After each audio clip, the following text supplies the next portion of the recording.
5, 4, 3, 2, 1.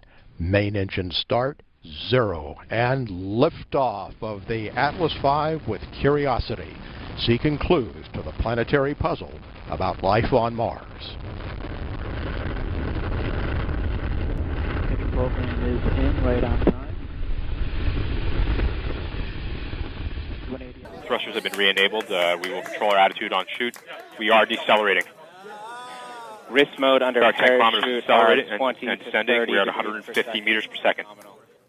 Touchdown confirmed. We're safe on Mars.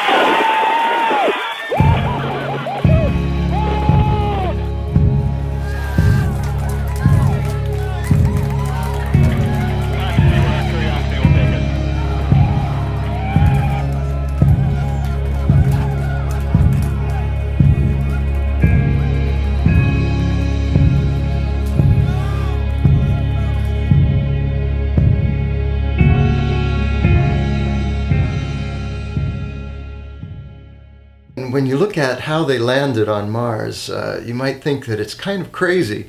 And indeed, a lot of the engineers were thinking it's kind of crazy. It basically weighs about a ton. It's the size of a small car. The main fear was just the complexity of the whole situation. All of these events, well over 100 events, had to occur sequentially at exactly the right time for everything to work. If any one of them failed, the craft wouldn't make it to the surface of Mars. Mars has a pretty high failure rate as far as landing on Mars. They're entering the atmosphere of Mars at about 13,000 miles an hour, and they have to slow to 0 to land within a few minutes. So the whole sequence with a parachute, first a back shell and a heat shield, then a parachute, and then the retro rockets, all had to fire off sequentially in just the right times.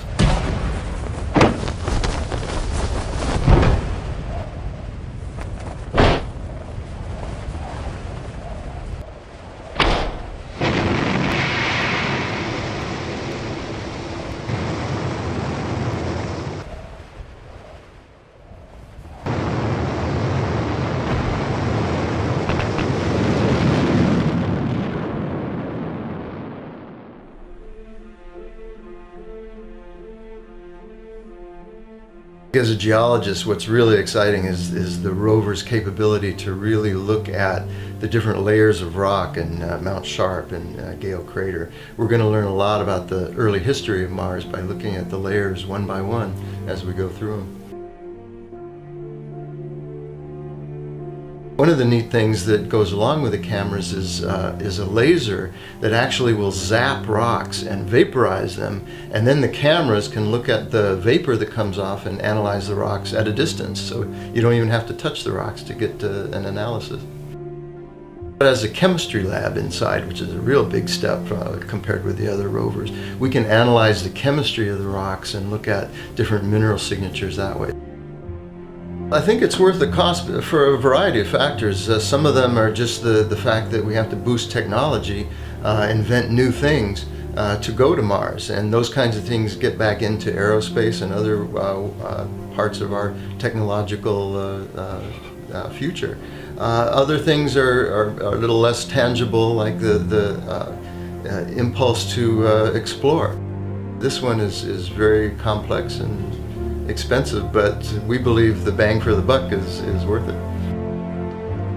The capabilities of this rover are what really are exciting, and we're really looking forward to getting completely new information about Mars that the early rovers have hinted at, but now we're really starting to put together in a systematic way.